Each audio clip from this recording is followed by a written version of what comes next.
د پښتونخوا ملي عوام پارټي دا مطالبه ده د پنجاب کې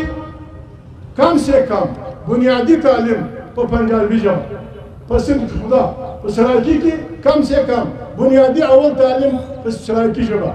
په پښتانه وطن کې د سکول د بچي ژبه باید پښتو وي بلوچ کې بلاهویان په بلوچ کې بلوچي دا د خدای حکم دی دا د خامخا که موږ ترقي کول غواړو موږ ته خلک دغه نه راکوي زه کول نه کوم اراده موږ کوو انشاءالله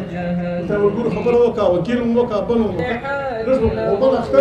وګوره موږ دا زموږ وعده ده دا نور چپ چپ پښتانه نه دي د شرق څون میشو قیوم دا قیوم غاښې وتلي دا زموږ کول دی اوس وپیان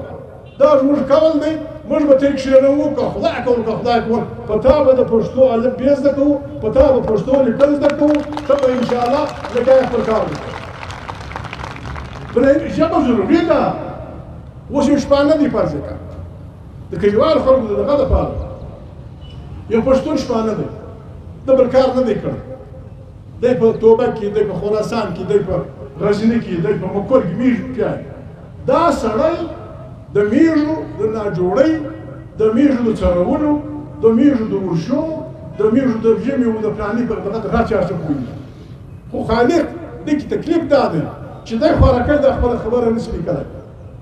چې اوس دا اتریک شپانه ته و دا زګزي شپانه ته و دا سلیمان خېل شپانه ته و دا بوکشتي شپانه ته و دا مري شپانه ته چې خپله ژبه ور زده کړې دا هر شپانه به و تا ته پر میږو کتاب ولیکي پر میږو به کتاب ولیکي چې وروره لنګېږي څنګه بیا وساتې شپل بې څنګه کوې چې پرګه لږ څه به کوې ورشو به یې څه کوې څرې به څه وخت اوبه به څه وخت به کوې ترقي د قومونو بې خپله ژبه نشي کېدلی دا د قرآن حکم دی که پاکستان څوک ترقي کول غواړي ژبه یو شی نه ده ژبه د یو کام د ګډ شیانو دروازه ده که پښتو ژبه ستا زده یي ته د پښتو په پښتو لنډۍ خوند اخیستلی شې که پښتو ژبه ستا ده یي چې پښتانه اتڼ کوي دی نارې وایي چې ستا زده یي ته به پوهېږې چې دا اتڼ دا خلک څه وایي او که دې ژبه نه وه زده ته نه دې هر شي زه بې برخې کېږې دغه رنګه بلوچ دغه رنګه سندی دغه رنګه پلانی وروره پښتو ژبه د هر کام ژبه موږ پښتانه پښتونخوا ملي عوام پارټۍ موږ خپلو کارکونانو ته وایو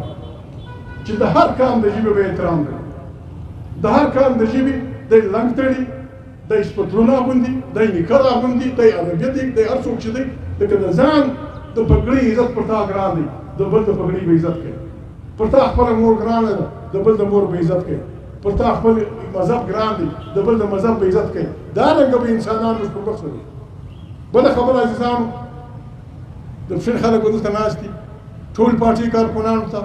د پارټۍ ټوله رهبري ته د پښین ټولې پارټۍ ته په دې خبره د زړه د کومې مبارکي ورکوو چې دوی په تېر الکشن کې ډېر په همت ډېر په مړانه د جمعیت علما اسلام سره چې کومه وعده ورکړې وه او کوم مولوي صاحب کامیابه شو دې زموږ کام ته او په خپل ګرد ملکي پي ډي ایم ته او زموږ د کام خپل زموږ مذهبي ملګري او زموږ د کالجو ملګري دا به دغه رنګه سره رانږدې کېږي زه خپله دوی ته ډېر سلام کوم ډېر همت مې وکړي ډېر همت مې وکړي د ګرد عمر دپاره چې چا ته مې لاس ورکړي لاس به پر ځان نه